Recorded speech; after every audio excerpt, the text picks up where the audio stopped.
अब आप देख लीजिए कि धमकी भरा खत दे रहे हैं, जनता को धमकी दे रहे हैं कि अगर जिन लोगों ने योगी आदित्यनाथ को वोट नहीं दिया उनको चिन्हित किया जाएगा और जेसीबी बुलडोजर मंगा ली गई है। कि पहले हिंदू और मुस्लिम करने की कोशिश की गई, वो यहाँ पर कामयाब नहीं हुआ। मंदिर और मस्जिद करने की गई, जो आपने मथुरा और काशी के अंदर देखा, वो कामयाब नहीं हुआ। उसके बाद आपने देखा हिजाब को लाया गया, वो कामयाब नहीं हो पाया। इस देश में मॉब लिंचिंग के नाम पे मुस्लिमों को परेशान किया जाता है, कभी इस देश के अंदर ब्राह्मणों को मर्डर किया जाता है, कभी दलितों की बेटी के साथ बलात्कार किया जाता है, कभी जाट भाइयों के ऊपर डंडे और लाठी मारे जाते हैं। विजय माल्या के टाइम पे भी चौकीदार सोता रहा, ठीक है ना। उसके बाद में नीरव मोदी के टाइम पे भी चौकीदार सोता रहा, मेहुल चौकसी के टाइम पे भी चौकीदार सोता रहा। कम से कम अब तो जाग जाता चौकीदार। वो भाजपा के एक विधायक टी राजा सिंह का आया है, जिसमें वो कहते हुए नजर आ रहे हैं कि जो लोग योगी आदित्यनाथ को वोट नहीं कर रहे हैं उन्हें चिन्हित कर दिया जाएगा और बाद में उनसे उनका हिसाब मांगा जाएगा, क्योंकि योगी आदित्यनाथ ने जेसीबी मशीन जो है मंगवा ली है। इसके ऊपर सामाजिक कार्यकर्ता मोहित शर्मा क्या अपनी प्रतिक्रिया देना चाहते हैं, आइए उनसे जानते हैं। देखिए, प्रतिक्रिया इसमें कुछ नहीं देनी है। मैं आपको बता दूं, एक अध्यापक होता है तो अध्यापक बच्चों को पढ़ाना सिखाता है, एक चोर होता है वो चोरी करना सिखाता है। और ये भारतीय जनता पार्टी के नेता गुंडे और बदमाश हैं। और आज देश के अंदर एक लोकतांत्रिक अधिकार बचा था, वोट डालने का अधिकार, मत डालने का अधिकार। अब आप देख लीजिए कि धमकी भरा खत दे रहे हैं, जनता को धमकी दे रहे हैं कि अगर जिन लोगों ने योगी आदित्यनाथ को वोट नहीं दिया उनको चिन्हित किया जाएगा और जेसीबी बुलडोजर मंगा ली गई है। यानी जेसीबी बुलडोजर का अर्थ है कि उनके घरों पे चढ़ाई जाएगी, जैसे विकास दुबे का घर ढाया गया और जो जितने लोग हैं उनका घर ढाया गया। आप एक बात बताइए, आप कहां हैं टी राजा जी? हम नहीं देते योगी जी को वोट, ना हम योगी जी को बोल रहे। आप ये बताइए मुझे कि आप हमारे घर पे जेसीबी गिरवाएंगे? क्यों गिरवाएंगे आप हमारे घर पे जेसीबी? आपने बनवाया है। इस देश के अंदर नेता, मंत्री और सांसद, वो आप ये देखिए जब चुनाव लड़ते हैं तब उनके पास में छोटी सी संपत्ति होती है, जीतते ही लाखों करोड़ों और खरबों के मालिक हो जाते हैं, तो संपत्ति उनकी ढाई जानी चाहिए, ना कि इस देश की गरीब जनता की। और इस देश के लोकतंत्र में ये लीगल राइट है कि कोई भी व्यक्ति किसी भी व्यक्ति को वोट दे सकता है। अब वो किसी टी राजा के कहने पे या डी राजा के कहने पे वोट नहीं देगा, वो अपनी मर्जी से वोट देगा। और आप होते कौन है? आप जनता को धमकाएंगे। जनता को धमकाने के तहत इनके ऊपर मुकदमा दर्ज होना चाहिए और ऐसे व्यक्ति की जो है तुरंत इनकी जो एमएलए की सदस्यता है उसको रद्द किया जाना चाहिए। और सरकार अगर इन पे कार्रवाई नहीं करेगी तो आप समझ लीजिए कि सरकार गुंडे बदमाशों की सरकार है और सरकार आप लोगों को प्यार से नहीं, डरा और धमका के वोट लेना चाहती है। आप इतना बोल रहे हैं, कहीं ऐसा ना हो कि बुलडोजर जो है आपके घर के पास पहुंच जाए? हमारे घर के बाहर बुलडोजर पहुंचवा के क्या करेंगे बताइए ना? अरे हमारे घर के बाहर जिस दिन बुलडोजर आएगी ना, उस दिन भारतीय जनता पार्टी के इतने सारे नेता और मंत्रियों का काला चिट्ठा है ना, जब वो खुलेगा ना, जो मोदी जी कहते थे ना कि नोटबंदी के बाद काले धन की इतनी लंबी लिस्ट है, इतनी लंबी लिस्ट है, जो पता नहीं कौन से तकिए में डाल के सील दी है, वो बाहर नहीं निकली है, वो लिस्ट हम निकालेंगे। फिर अभी आप देख रहे हैं ना गुजरात के अंदर जो घोटाला हुआ है मोदी जी के राज में, जी एसबीआई जो घोटाला हुआ 23,000 करोड़ का, उस पर हम आगे आ रहे हैं। लेकिन ये जो खुला खुला धमकी दी जा रही है और इस धमकी के जरिए कहीं ना कहीं उत्तर प्रदेश चुनाव को जो मतदाता है उनको डराने की कोशिश तो नहीं की जा रही है? मतदाता को डराने की कोशिश नहीं, मतदाता को हर तरीके से परेशान किया जा रहा है। आप ये बात समझ लीजिए कि पहले हिंदू और मुस्लिम करने की कोशिश की गई, वो यहाँ पर कामयाब नहीं हुआ। मंदिर और मस्जिद करने की गई, जो आपने मथुरा और काशी के अंदर देखा, वो कामयाब नहीं हुआ। उसके बाद आपने देखा हिजाब को लाया गया, वो कामयाब नहीं हो पाया, क्योंकि जनता जो है अब समझ रही है कि दंगे और फसाद अब चुनाव में नहीं चलेंगे। तो इन्होंने हर तरीके की कोशिश कर ली। तो अब इनके पास में क्या है, लास्ट औजार यही है कि भैया कनपट्टे पे तान के बंदूक ले लो भैया वोट, ये वही वाला हिसाब कर रहे हैं। तो ये जनता को डरा और धमका के वोट लेना चाह रहे हैं, लेकिन जनता बहुत समझदार और माइंडेड जनता है।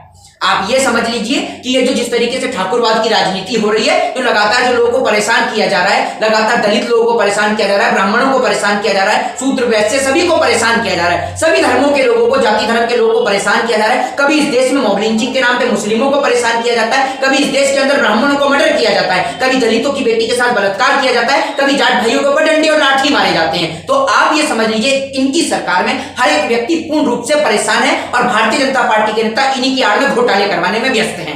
भारतीय जनता पार्टी के एक और बीजेपी के एक नेता है जो कहते हैं कि अगर मैं चुनाव जीत कर आया तो मुस्लिम तिलक लगाने लगेंगे।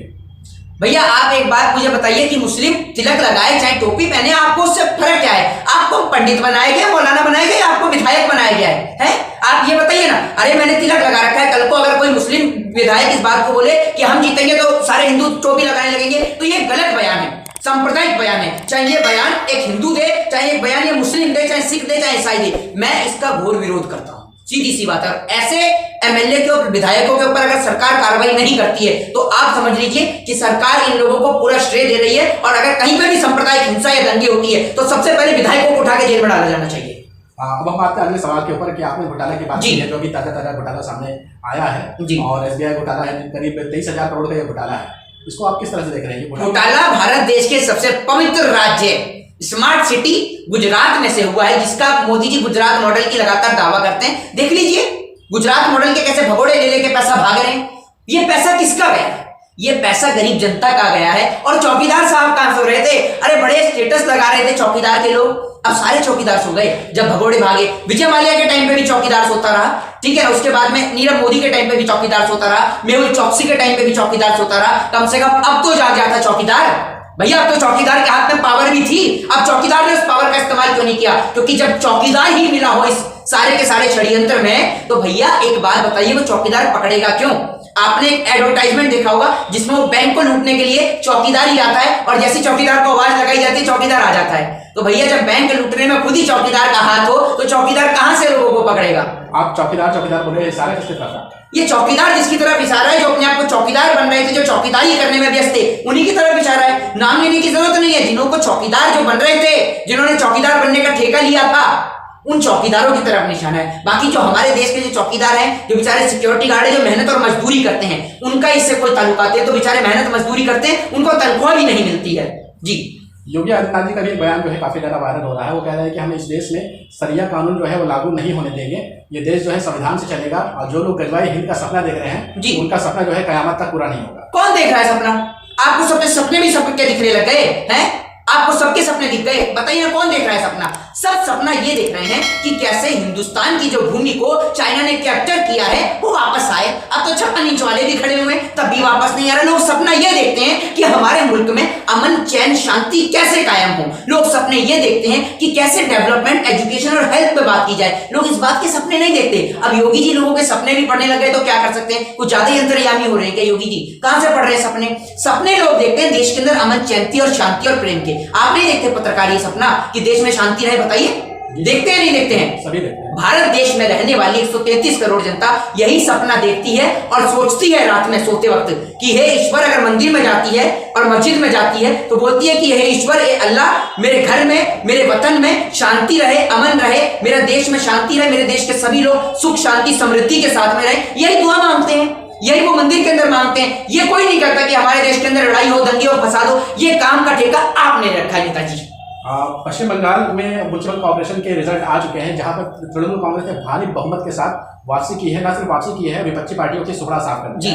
भारतीय जनता पार्टी की बुरी तरह हार हुई है। लेकिन आप उत्तर प्रदेश में घूम रहे हैं, तो क्या लगता है कि बंगाल में जो हुआ है वो उत्तर प्रदेश में संभव है? उत्तर प्रदेश के अंदर क्या बात कर रहे हैं आप? उत्तर प्रदेश में जिन हिंदुओं का नाम लेते हैं, जिनका भगवा वस्त्र धारण करते हैं, उन ब्राह्मणों को मौत के घाट उतार दिया। जिन हिंदुओं की बात करते हैं, उन हिंदुओं की बेटी के साथ, हाथरस में दलित की बेटी के साथ बलात्कार कर दिया। जिन हिंदुओं की बात करते हैं, उन सिखों को सरेआम मारा गया। जिन हिंदुओं की बात करते हैं, उन जाटों के ऊपर बेरहमी से लाठी और डंडे बांधे गए। आप क्या समझते हैं वो हिंदू इनको वोट देगा या मुसलमान इनको वोट देगा? जिस मुसलमान के साथ मॉब लिंचिंग की गई, जिस देश के अंदर तिलक और टोपी को एक बार फिर अनाथ किया गया, वो देश के लोग इनको वोट देने का काम करेंगे? वो देश के लोग इनका स्वागत जूते और चप्पल से करेंगे? ये आप लिख के ले लीजिए मुझसे पत्रकार। बहुत बड़े तबका जो है वो भारतीय जनता पार्टी को इस बार वोट करेगा ही, उनके समर्थक हैं। तो उनका तो कहना है कि हम लोग राष्ट्रवाद को देखते हैं, राष्ट्रवाद को देख करके वोट करेंगे। मैं आपको एक बात सीधे तौर पे बता दूं, इस देश का विपक्ष एक मजबूत विपक्ष अब बनने जा रहा है।